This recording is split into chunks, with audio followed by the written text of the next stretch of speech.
Hello and welcome to episode 7 of the Statesmanship project. In this episode, we're going to continue with our equation for program success, and we're going to deal with one of our numerator variables. We're going to discuss intensity.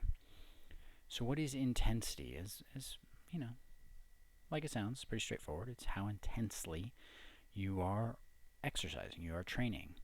Now, this can be measured in multiple different ways. You can look at it as percent of your 1 rep max. So the closer to your 1 rep max you're getting, the higher intensity you're performing.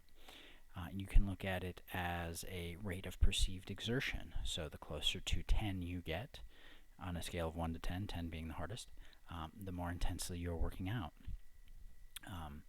If you are taking a set to failure, whether that's technical rep failure or forced rep failure, that is going to be maximum intensity.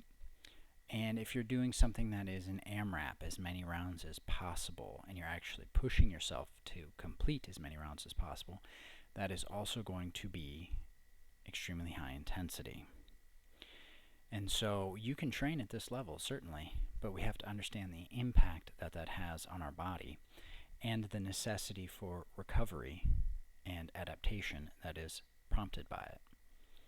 So when you train at extremely high intensity, this puts an overwhelming strain on your autonomic nervous system as well as your muscular system.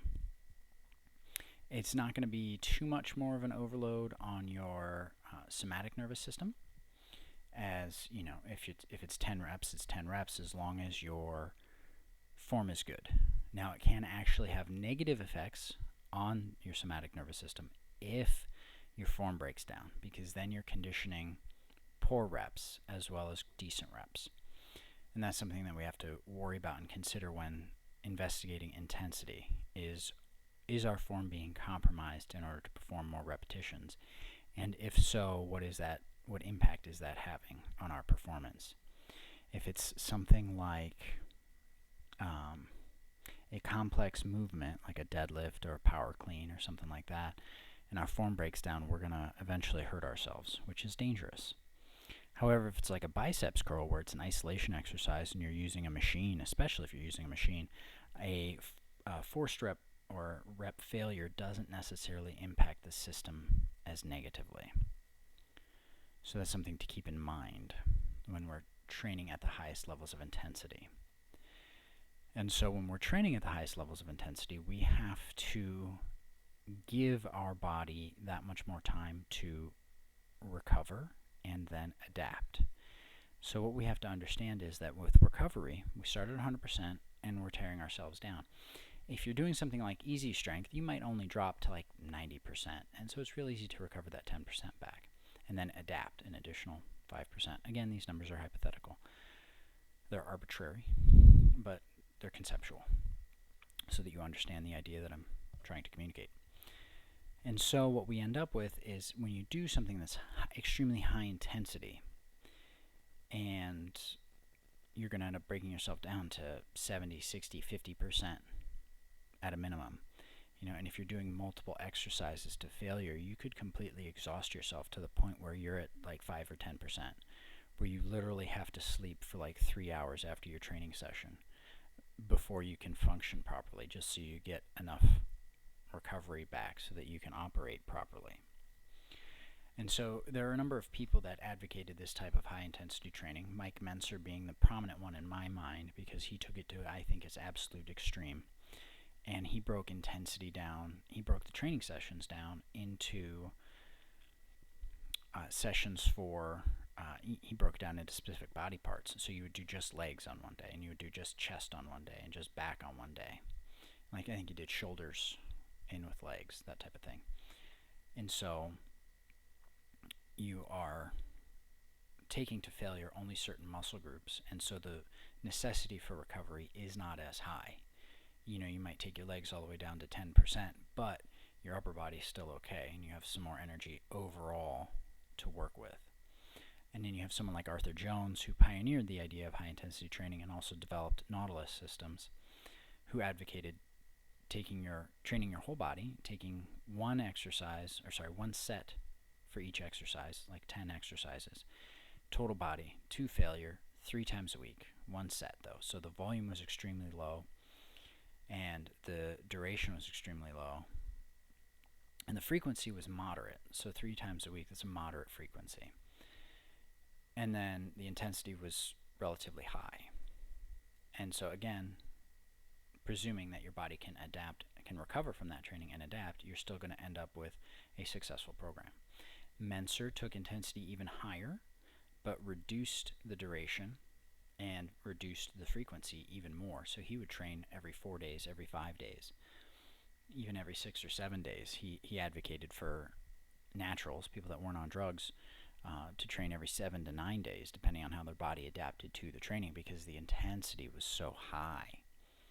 And again, this will work out for your equation, assuming your body responds to it. If you need more training, you need more training. If you need not enough, if it's too much, then you need more recovery time. And so the opposite end of the intensity spectrum is something like easy strength, or every hour on the hour, where you're performing 1 repetition at the top of the hour, every hour for like 8 hours, and then you end up doing like total of 8 repetitions, and that's it. And the intensity is extremely low. Same with easy strength. It's, maybe 50% of your 1 rep max, so it's a very low intensity. And you are doing, it's easy, you just perform your 5 repetitions and you're done. So the volume is low, and so is the intensity. Now the duration is also low because it's short, but the frequency is somewhat higher. So you're training with something like easy strength, you're training 3 to 5 days a week. With something like every hour on the hour, you're training every hour. So that's something to consider as well. So when we understand intensity, that's what we have to figure out, is how that factors into our overall training approach. Because the higher the intensity, the more recovery time we are going to need to overcome that intensity level. And so when we are training at those high intensities, we need to make sure we give ourselves adequate recovery time. And then we need to be sure that we are also giving ourselves we need to make sure that we are giving ourselves the requisite amount of time and the requisite amount of stimulus to adapt to the training, because something that can happen is if you're training too intensely, you're not going to adapt properly. And your form can break down when you're training that intensely, and then when your form breaks down, you're not properly stimulating yourself, and then you're not going to get the gains that you want.